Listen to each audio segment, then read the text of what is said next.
This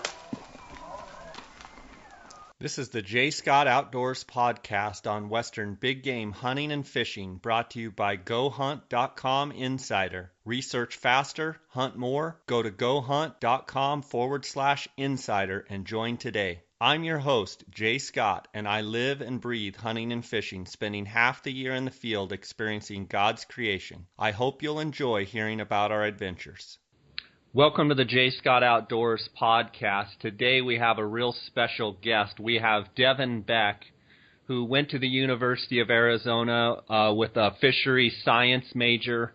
Devin is 32 years old and is just a Coues deer maniac.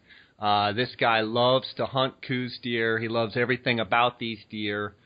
We have a real fortunate situation to have him here with us today, a guy that him and his wife have harvested a couple bucks over 125 inches, handfuls of bucks in the 112 to 118 inches.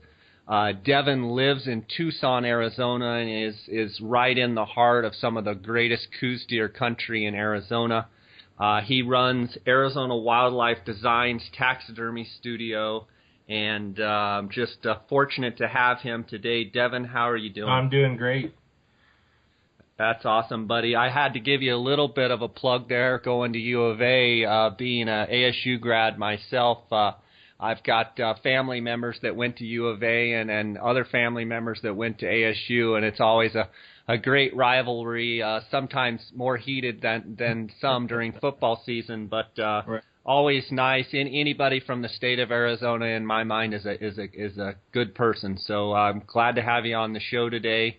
And look forward to talking to you and picking your brain a little bit about Coues deer. For sure. Devin, why don't you give me a little bit of a background on your love for Coues deer and maybe when you started hunting them and when you knew the passion for Coues deer, burned through your veins?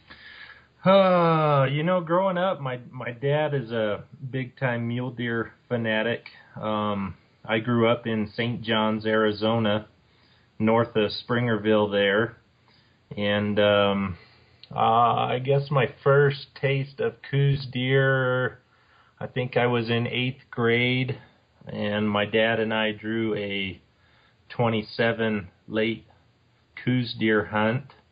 I shot like a 65, 70-inch buck on that hunt, and but my passion really didn't start until I moved down to Tucson to go to college, and did a couple years of some heavy-duty school, and then I actually put in for Unit 33 and drew a late trophy hunt there in 33, and that's really where it kind of started. Went out on a couple scouting trips and just was blown away by the numbers of deer that I could see down there versus hunting mule deer up around St. John's and the Unit 2s and stuff. We go weeks at a time without even seeing a deer up there. So that's kind of when I guess I got bit by the Coues deer bug, was on that trophy hunt while I was in college, and ever since then, that's all I can really think about. That's awesome. Yeah, I know once you get bitten by the Coues deer bug, it's something for me that I find myself, even in the off season, just thinking about, this buck or that buck, or, thinking about a certain area that I want to go into. And, my wife will say, "What are you thinking about?" And then she just smiles and shakes her head and walks off because she knows I'm dreaming about some big Coues buck or thinking about some hunt that I'd been on. And it's funny running into different Coues deer hunters. It seems like we all have that same passion, and hunters in general. I think whether it's Coues deer, mule deer, elk, whatever, sheep, whatever you're passionate about. Tell me a little bit about this 126-inch 3x3 with eye guards that you shot. When it was, and maybe some of the details of the buck. Just a gorgeous buck. I killed that buck in 2012. I found him the same year that I killed him, so I don't have a a ton of history of him. I found him when he was just starting to grow there, and kept tabs on him for a couple months. I did try and shoot him with my bow. I actually missed him twice with my bow. Was probably out of a tree stand, Devin, or spot and stock? Spot and stalking him. First shot was a little bit of a long poke, 72 yards, I think, and he was broadside, didn't know I was there, calm as could be, and he string jumped on me. I missed him by maybe an inch over the top of his back. And second shot was a chip shot, like 38 yards, and I clipped a little branch, and I don't really know what happened on that one. So you actually had a rifle tag that year, but the way Arizona works is we can actually hunt with a bow as long as your rifle hunt hasn't come and you haven't harvested. So you tried to shoot them, obviously, with the velvet on, and then you ended up having a rifle tag a couple months later. I did, yeah. And tell me about the transition from his summer grounds to winter grounds, or if he stayed fairly local, maybe tell me about how you were feeling from the time you missed him and then having to wait until your rifle season was there. Did you go in and penetrate his country, or did you leave him alone, or give me kind of the background on that? Well, I guess it all started when I found him. I actually hung a motion camera in a saddle, early on in the season, and I only got, I think, 2 different sets of pictures of him on there, real early when he was just nubbing out, and then another photo when he was developing pretty good, and I knew from the get-go he was going to be one of the biggest bucks I'd ever seen. So I basically just started bisecting or separating out the chunk of country in there, and just, by process of elimination, started checking stuff off where I didn't see him until I eventually found him about a mile or so away from where I got those pictures of him on that camera. And after I actually laid eyes on him, he lived right there within, I would say, 500 yard by 500 yard, this one little knob. He was on there day, night, every day, all the time. Never moved from there ever. So before you go any further, you first saw him with the trail camera, and they must have been random pictures from him maybe going to water or just a moving pattern. But then you could almost throw a blanket around a 500-yard square from then on once you actually found him. What caused him to be in that saddle to get those photos taken of? What is your speculation of those photos? And then talk to me a little bit about watching him in that small area. This has been a subject of mine that I've really been trying to figure out is why I originally got those pictures of him down there. If, while I was watching him over the course of a couple months, he never went down there that I know of. Of course, I wasn't watching him every single day, but, he was always on that knob somewhere.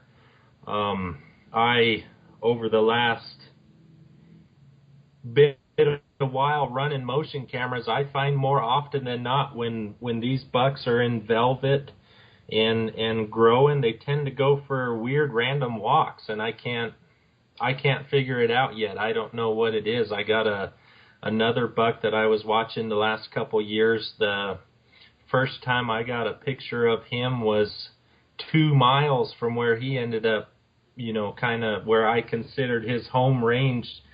I got pictures of him 2 miles away from there. And other bucks, I don't seem to notice that they go on those walks. It's kind of I don't know, in my little hunting group of guys, we just say they go for walks, random walks, when they're in that early velvet stage growing. It's funny you mentioned that. I don't run a lot of trail cameras. Actually, I don't run any trail cameras, but I do have buddies that do, and I have heard them also talk about these walkabouts. And what's interesting is a lot of these walkabouts tend to be some of these bigger bucks. And I remember some other buddies of mine that run quite a bit of cameras, and they talk about bucks that, are very, very patternable, very, very habitual, and then all of a sudden they go on a walkabout and they're gone for, a week or so, and then all of a sudden they're right back in there. So, I mean, maybe it's a mystery we'll never find out. So recapping what you said, you first got picture of this 126-inch buck when he was just nubbing out. What was it about him that you knew he was a giant? I mean, was he wide, or what was it with his characteristic that you just could tell he was going to be a big buck? Just a couple factors is his body size. He was a huge bodied buck, one of the biggest bodied bucks I've ever had my hands on. Just a giant chest.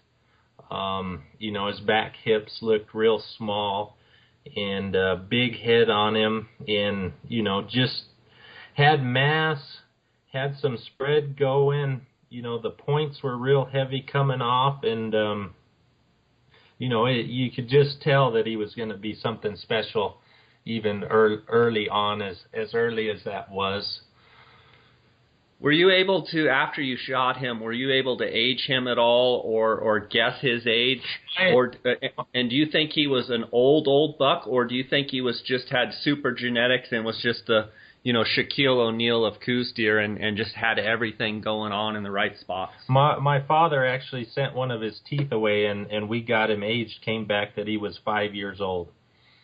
So, I mean, not an old buck by any means. So, obviously, super genetics and just, the anomaly of Coues deer. Mm-hmm.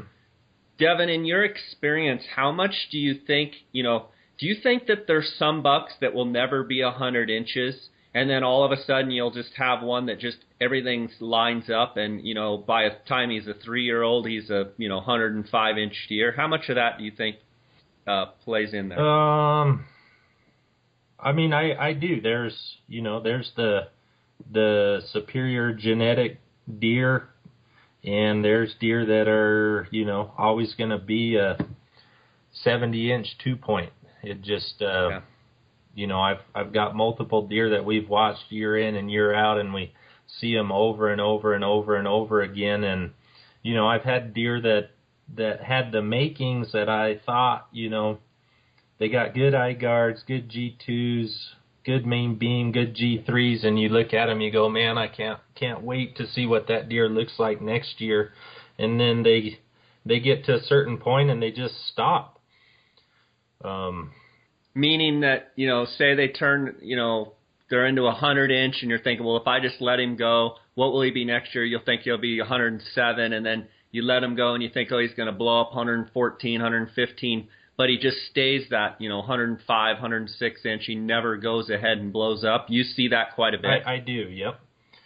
Yeah. Multiple instances of that happening where, you got 100, 105. It looks good. He's got good points, and you think, man, next year, what is that thing going to be? And go back and look at him, and he's almost identical. And then for 2 or 3 years, he kind of stays that same size. So there's definitely bucks that are, stuck in a mold, and that's what they're going to be. And there's other bucks that, could put on 5, 10, 30 inches. You just never know. Yeah, sure. Okay, so you've missed him a couple times in the velvet archery. Now you're keeping an eye on the buck. He's staying in a small, tight area. He's on the same knob. How many times did you have visual of the buck between, say, the end of the archery season and before you shot him? How many times did you actually see him? Ooh, I don't even know. I didn't ever keep track. 10, 20, 30 times? Well, August, September, the end of August, beginning of September was when I missed him with my bow. And I actually had to go take had booked a moose hunt for my wife, so we had to leave with a week left of the archery season, and came back and went in there and found him. So 2 months of looking, 2 or 3 times a week, I was up there looking for him, and I saw him just about every time. So quite a bit of time I spent watching him.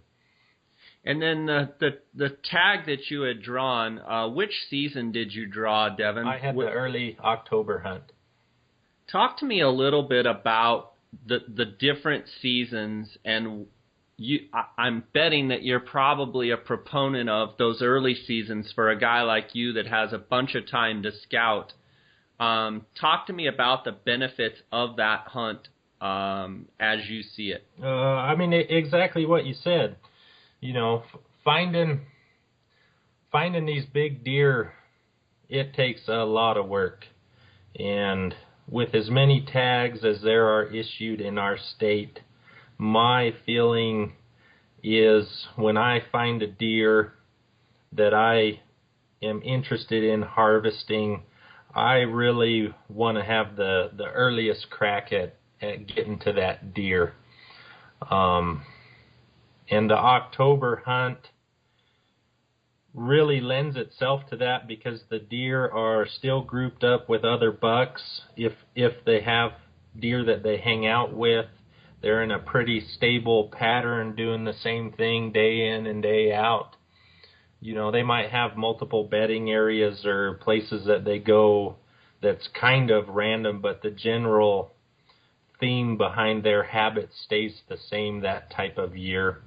So for me, really, it's a key time to be able to locate, pattern, relocate, and be sitting there on that first hunt in position to be able to take that deer if that's what you want to do. Wouldn't you agree that a lot of people that don't have the time to scout like maybe you and I do, wouldn't you think that, sometimes those late November or now they're kind of the first part of December, they have a big general hunt, and then even like the December, what they call the premium tags that, are pre-rut, say the 15th through the end of the month of December. Those are great hunts for guys that don't have time to scout because typically the weather's cooler and they get a little bit more deer activity. Would you agree with that? I do, for sure. Yeah. You talked about the weather. These deer, you can find them from 8,000 feet down to the desert floor. Majority of our tags, I would say, are in the desert. So your conditions, depending on where you fall in the year, definitely dictate the amount of deer movement you're going to see.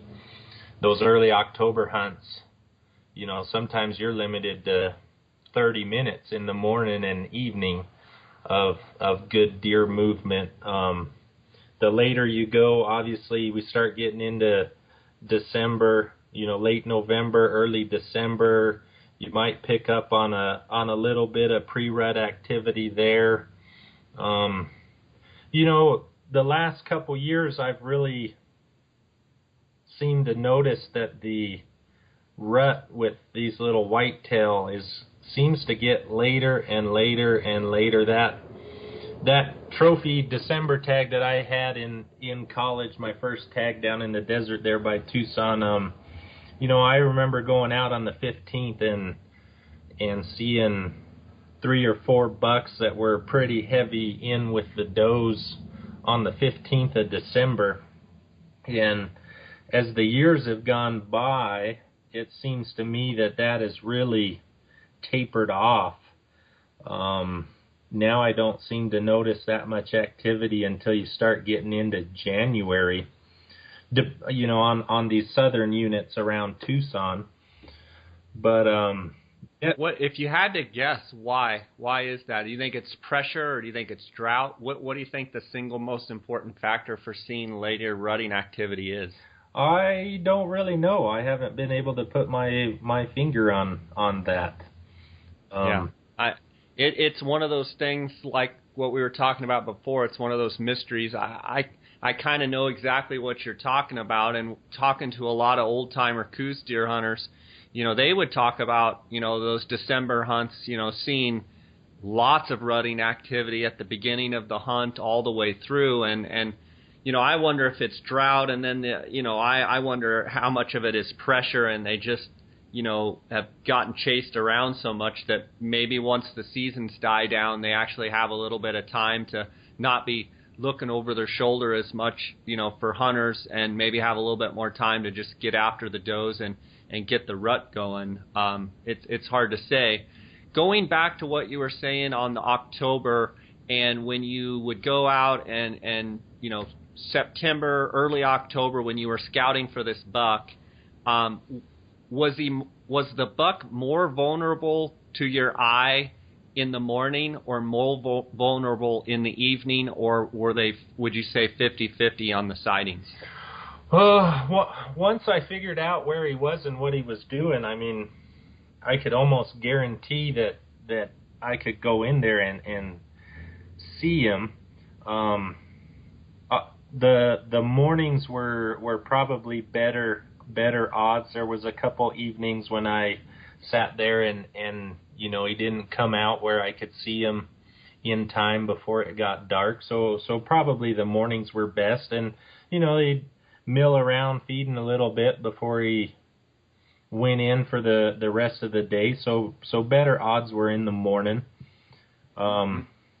He lived on this little knob that he lived on, had a awesome north-facing slope, and then really open south-facing slope. And occasionally he would come out on the south-facing slope and be in the sun for a little while in the mornings, but majority of the time he probably spent 98% of his time on the north side of that little knob there. I was going to ask you about that, as far as in the amount of times that you saw him. For people that are, listening, that are trying to learn Coues deer behavior and whatnot, during the summer and in those months, September, October, and even into November, when it's still very warm, what percentage of that buck's life would you bet that he spent in the shady areas, and what percentage kind of in the open, in the sunny areas? On this particular deer? Yes. I would say in like a 2-week span, I would see him on that south facing slope one time out of 14 days. So okay, so you could possibly deduct that either A, a 5-year-old deer, or B, a big deer, or maybe even just Coues deer in general, are going to spend time on those north-facing shady slopes as opposed to looking for them out in the wide open. While you might see one in the wide open, you might be better off glassing into the dense cover and finding those bucks. Would that be safe to say? I would say on the majority, yes. I mean, there are instances where I found deer that live on south-facing slopes that stay there all the time. It really boggles my mind sometimes where I do actually find some deer. But if you're looking for the big caliber, older age class bucks, I mean, they are sneaky little boogers, and you need to look into the deep, nasty holes and the hidey places and thick slopes, and if they definitely hide. Yeah. I'll leave it at that. Yeah, absolutely. They have an unbelievable ability to be laying right there, and they're there the whole time, and they can be very difficult to see. If during in that early season, and let's say you watched the buck from sun up to sundown, in your opinion, from what you've observed, how many times would that buck be up and then down, either changing positions for shade or getting up to feed? Or let's actually just start with, once they've bedded down, okay? Mm-hmm. So they've done their little 30-minute feed in the morning, and I know moon cycle, I know there's a lot of factors, but just in general, how long would that buck pretty much be down all day? Whew. For me, that's kind of a loaded question, because I have found over the last couple, just in general, watching whitetail bucks and keeping tabs on them, every single one is really different. The big deer that I killed that we're talking about, he would kind of be up and down a lot of the times in the day. But where I found him was very, very low hunting pressure. It was way, way back in, like 3 miles back into where I actually found him. The buck I killed this last year in 2014, he, on the October hunt, would not be up in the morning at all. You would go glass for an hour or so at first light, and we could never find him. And then he would get up about 9:30 or 10 o'clock and mill around for 10 minutes and then lay back down and be laid down the whole rest of the day. So and maybe not even get up 30 minutes left of light. He'd be bedded pretty much the whole time. Yeah. So he I assume was probably pretty nocturnal. Mm-hmm. And so what I hear you saying is all these deer are different. But I also hear you saying that they do get up and down during the day, but they don't actually move a big distance. They may get up, feed for 2-3 minutes, and then back down, stretch their legs, and then back down. Is that correct? Yeah. And, if I guess maybe we should change this over a little bit to more, techniques and what it takes to actually find them, because, your number one tool for finding these deer, obviously, is having some optics and staying behind them all day if you can. There's, in my opinion, not a bad time to be glassing. If you're trying to find a new deer or you're looking for one that you know about, the more time you're spending on the glass and the odds, you got to be looking, if they bedded down already and they're pretty much set for the day, you got to be looking right where they're at in that couple, 2 to 15 minute window of when they're going to stand up and maybe turn around, lay back down, or move positions a little bit. Absolutely. Devin, it's a great point you bring up. Let me ask you about the optics you do use. What do you prefer to use for these deer? Tell me about the lineup of optics that you prefer. Well, right now I have 2 65 millimeter Swarovski HD spotting scopes mounted together. And okay. I'm using the 25 to 50 variable wide angle eyepieces on them. I would say 90% of the time I'm glassing with them on the 25 power. I had a couple different sets of doctors before I got this Swarovski set up. So the best amount of binocular you can have. I hunted a long time with a pair of just 15s. Those are they got so many new optics out now. They have the 12 power Swarovskis, 10s, 15s, big eyes, but the more high quality, better glass you can get, the better off you're going to be, in my opinion. And I agree with you completely on that. I want to go back a little bit to these twin spotting scopes. Tell me about what actual benefit from a sitting and glassing with those twin spotting scopes. How does that give you a benefit over a 15 power, say, Swarovski binocular? The major difference in the power on those things is, for me, being able to see through vegetation. And when you say that, are you looking for ear flicking? Are you looking for black noses? Are you looking for tips of antler? Yeah, all of the above, anything and everything.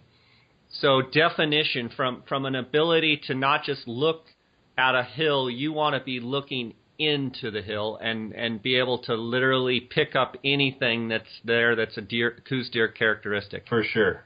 So, if you're sitting on a hill and looking across the canyon with a pair of 10 or 12 power binoculars, I mean, you can see all the open spaces on that hillside. I mean, you got it pretty well covered, but back to how sneaky these big giant deer can be, they might not be out walking around when you're looking. So you got to be able to look in the dark, shady holes and under trees, through trees, behind bushes. I mean, the whole kit and caboodle. So those big eyes have really allowed me to just dig and tear stuff apart and find deer that I probably wouldn't have found if I didn't have those.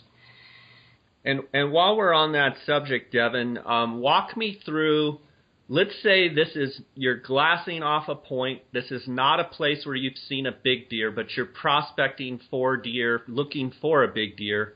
That you don't know a deer's there, but you are looking for a big deer, and you're starting out in its first light. At first light, would you describe your glassing as very slow and meticulous, or are you very quick and really covering the country in the first 15 minutes of light?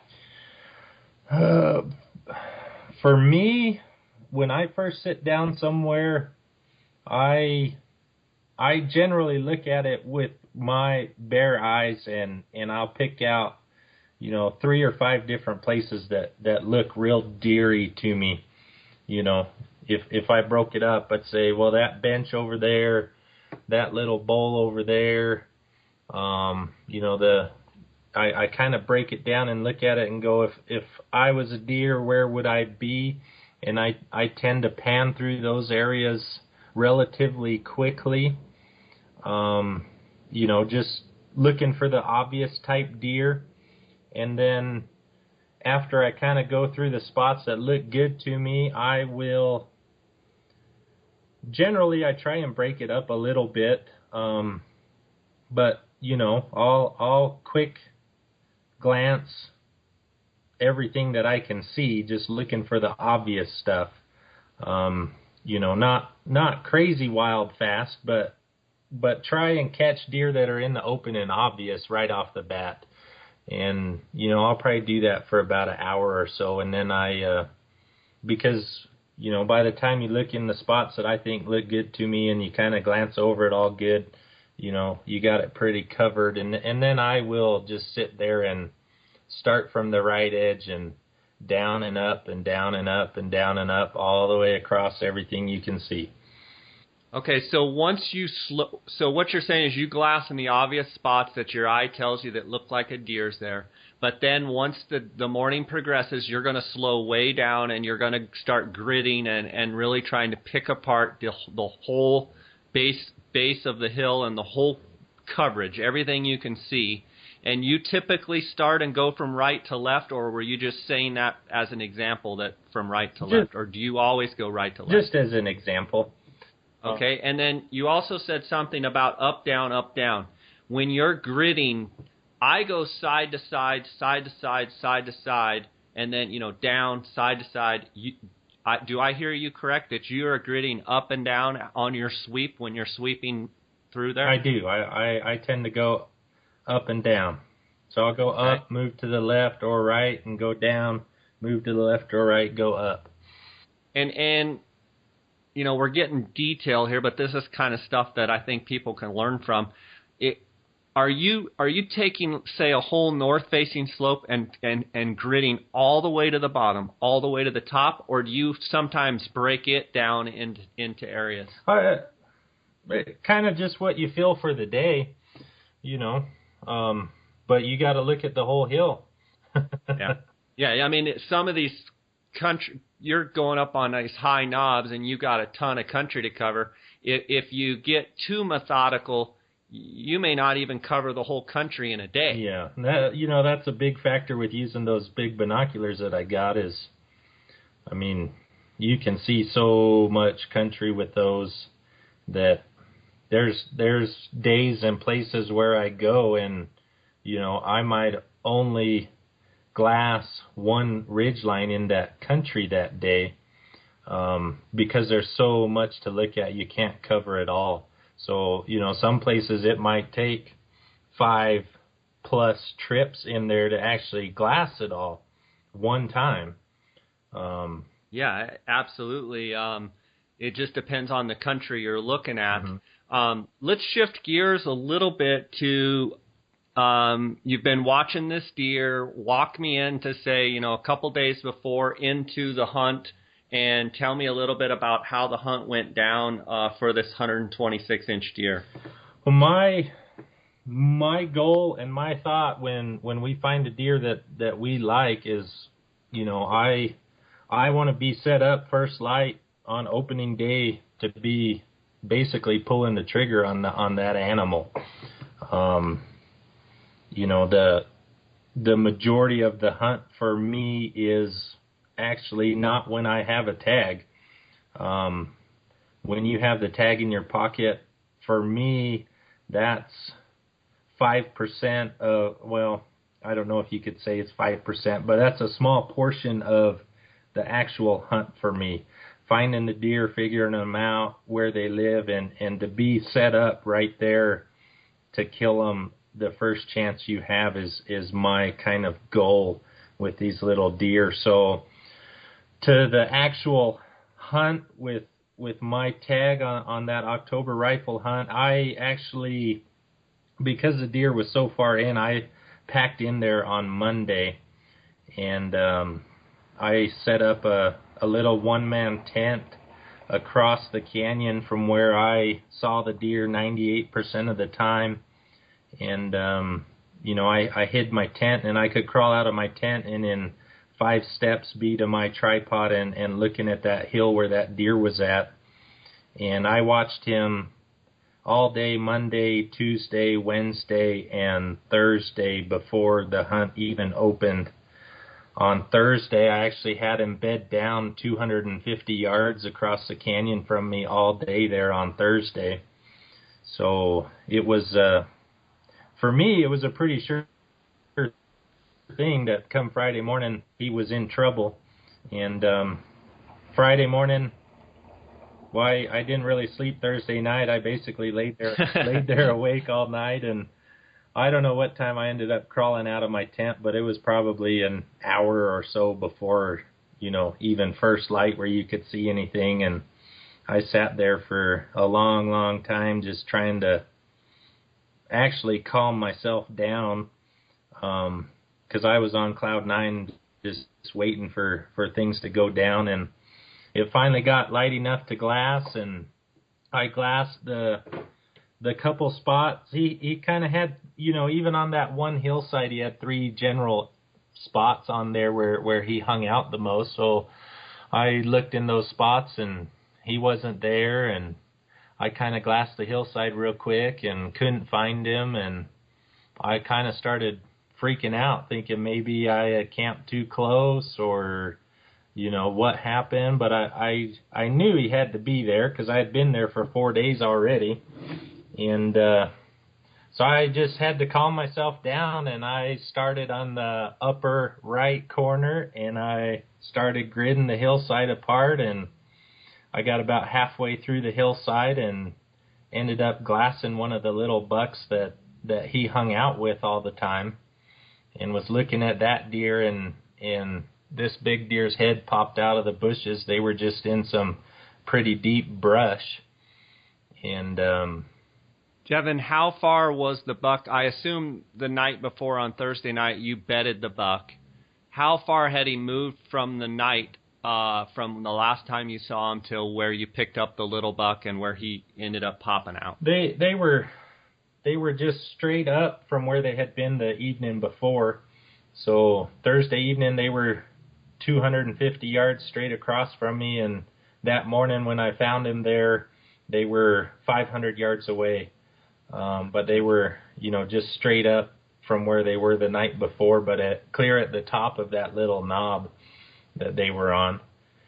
So, but definitely a good lesson for Coues deer hunters in that if you're not seeing the buck and there's not people pressure, and you just need to keep looking because more than likely they're right there. Would you agree with that? Yeah, for sure. And even if there is some people pressure, I've seen bucks run out of a canyon and, the next day you glass back and he's right back in his home spot. Mm-hmm.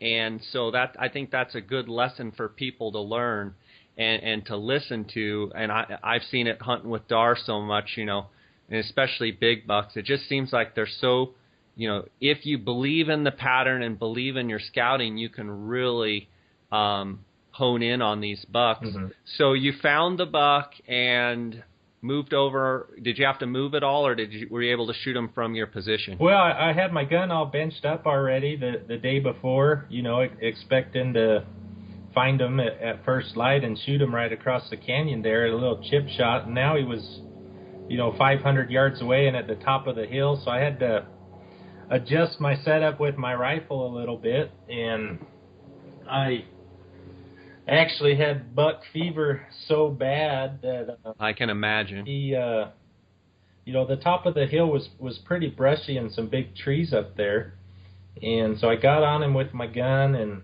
and was watching him, and he went behind some trees and came out and just kind of walked across.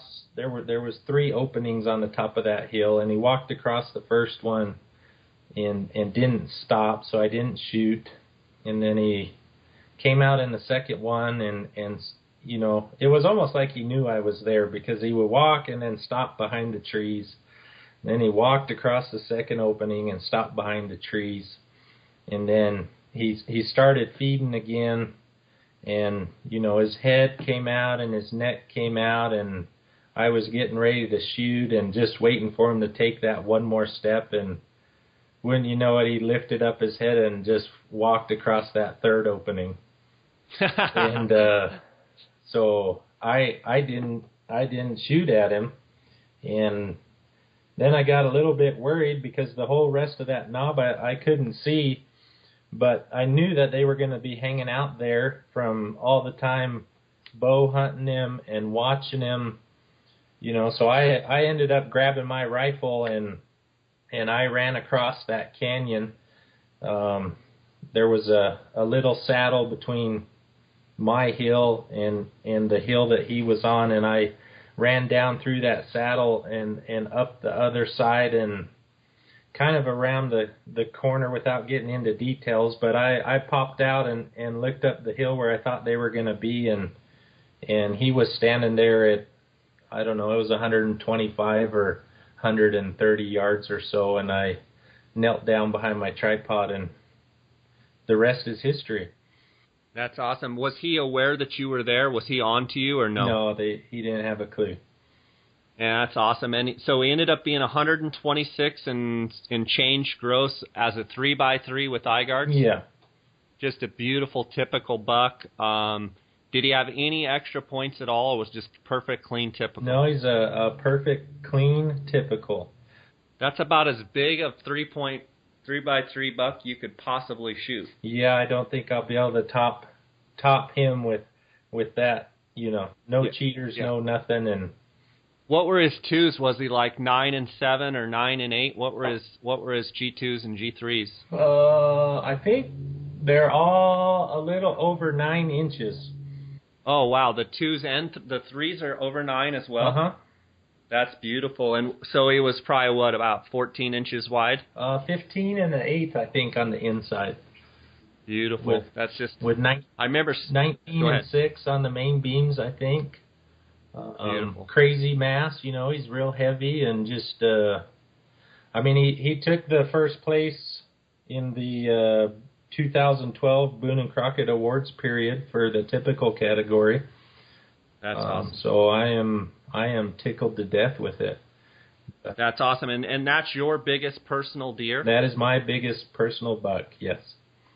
And what are some of the other bucks, just general class? I mean, have you shot a handful of bucks over 100 inches, or what's some of the other bucks you have shot? I have this big one we've been talking about. I have 2 other bucks that make the all-time Boone and Crockett book.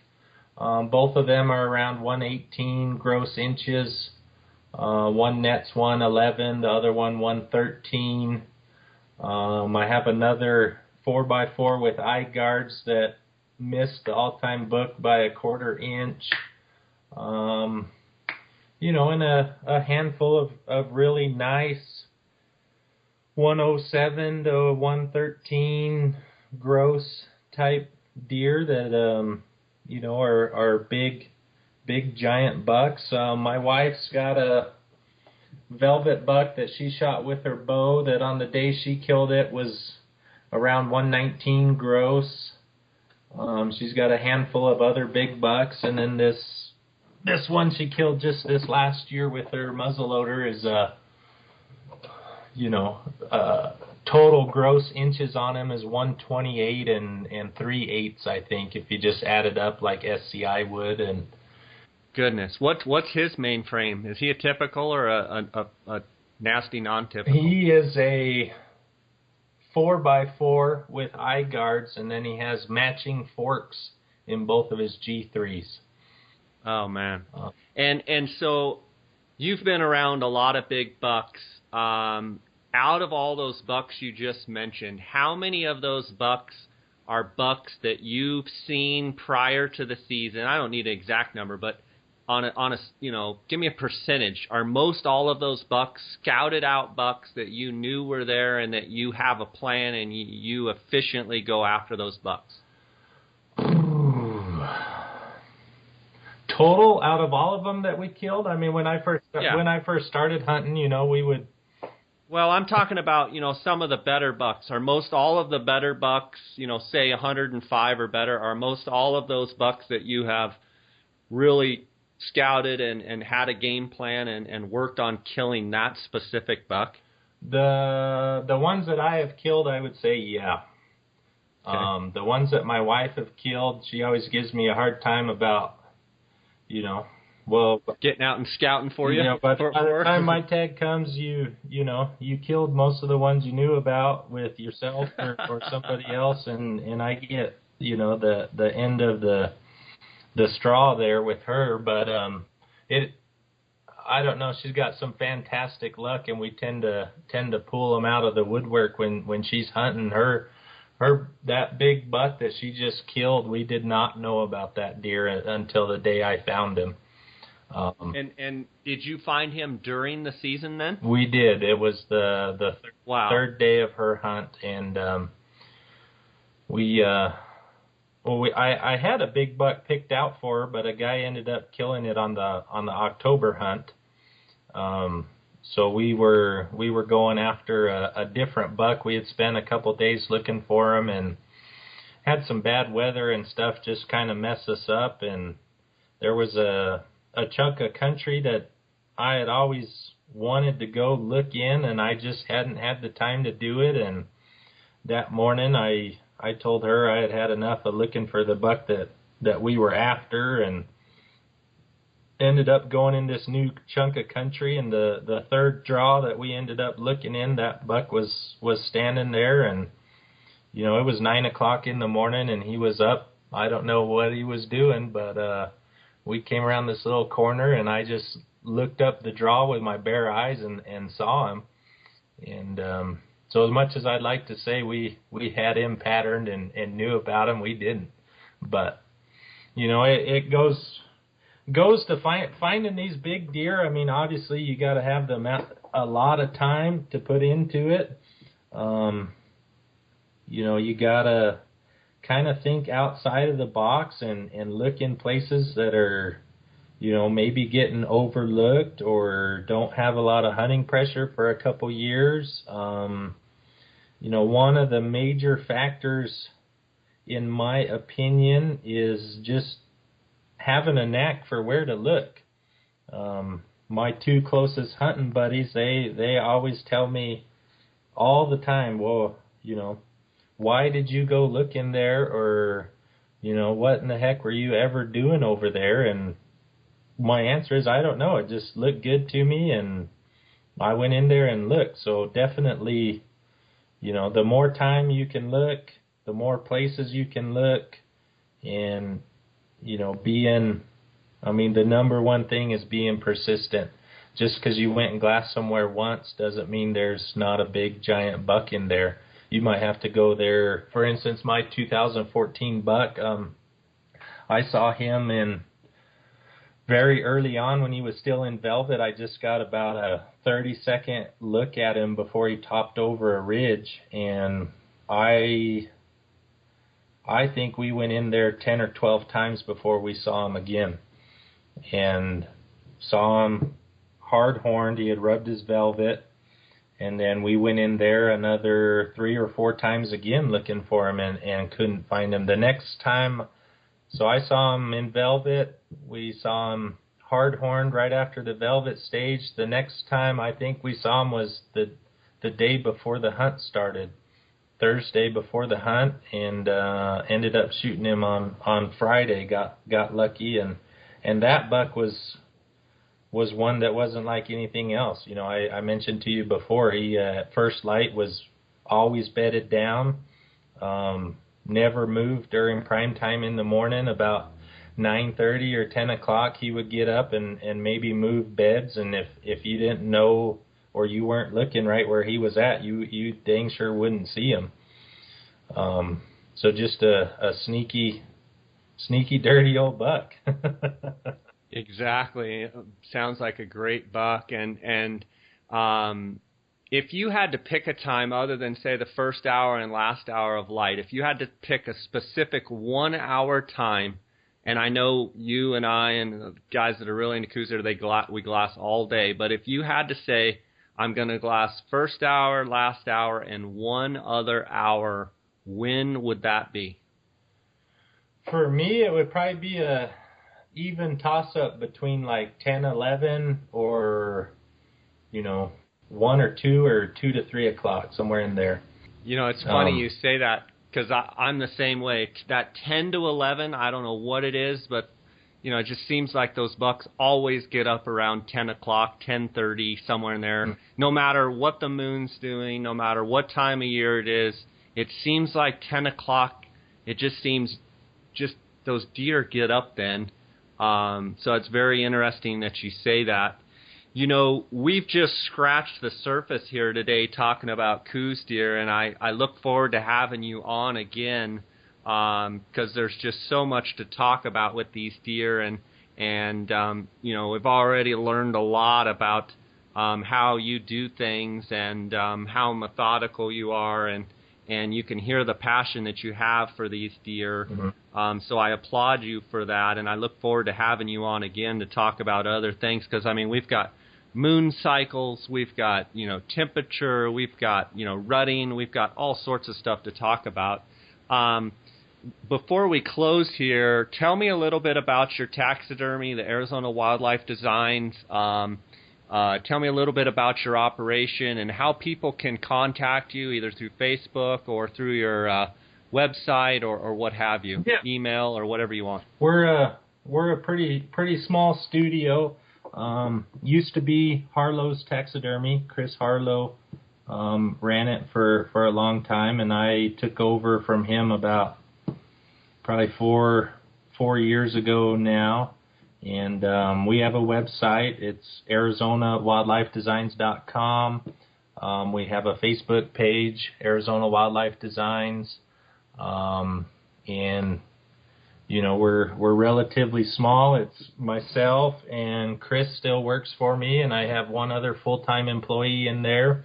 And we're really into just putting our heads down and getting work done. We run a 6-month turnaround time at my shop, which, as far as I can tell, in Arizona is one of the quickest shops that there is. And we do the best we can on every mount that we mount. We're not very boastful. We don't claim to be the best, but based on our feedback from customers and everything, everyone's way beyond happy with their quality of mounts that they're getting out of my shop. So, if you had something you wanted to get mounted, definitely give us a call, and we'd be more than happy to chit-chat with you. So sounds good. And Devin, how can people find you? On Facebook is probably the easiest way. On your personal name or Arizona Wildlife Designs? Arizona Wildlife Designs or my personal page. That's not a problem. Okay, so Devin Beck or Arizona Wildlife Designs. Mm-hmm. And you can, contact us through our website. There's a little link on there to send us an email or give us a call, whatever you guys want to do. Sounds good, and I'll make sure to link out your stuff on this podcast. And I really appreciate you spending time with us. Congratulations on the success you've had, and look forward to seeing how you do this coming year. And I actually haven't met you in person. Look forward to that one day, and just wish you the best of success, and want to thank you for spending time with us here today. Well, sure. That goes both ways, Jay. So hopefully we'll get to hook up here sooner than later, one of these times. That sounds good, and I just got one last thing for you. Okay. Go Devils. You know what ASU graduates call U of A graduates, right? Let's hear it. Boss. That's fantastic, buddy. That's great. I'm sure my buddy Brian Remza and Ryan Eustace and my cousin Jimmy that all went to the U of A, they're going to love to hear that one. Yeah, probably. So. I know Brian pretty well, so tell him I said hello next time you talk to him. That sounds great, Devin. Thanks for being with us. Yep. We'll talk to you later. All right, bye. Wow, what an awesome episode that was with Devin Beck, and getting to hear about a couple of the giant bucks that he was able to watch and harvest. And my hat's off to him for being patient, and all the good Coues deer hunters that I know are just patient guys that are really, really into it and love to glass and love everything about the sport. So I want to say kudos to Devin Beck, and I want to thank him for coming on. We had a great episode.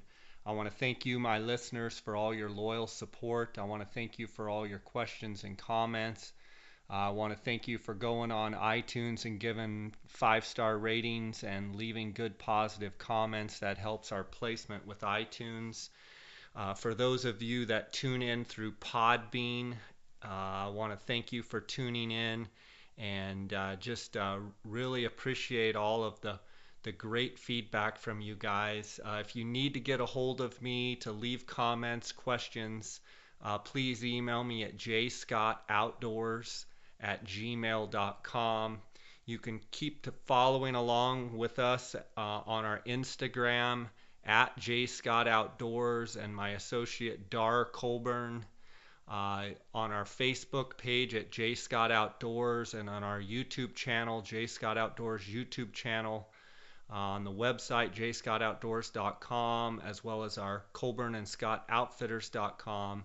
I just want to thank you guys for all of your support. It's been an awesome spring. I just got back from Gould's turkey hunting in Mexico.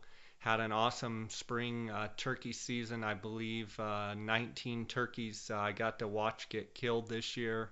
Had some awesome gobbling and strutting, and it's just been a great season. I'm looking forward to the summer and all the fishing that I'm going to be doing, and I'm sure you guys are excited too. Things are starting to warm up. We've had some incredibly timed storms, looking like antler growth for deer and elk. Both are going to be great, and this fall season should be a great one.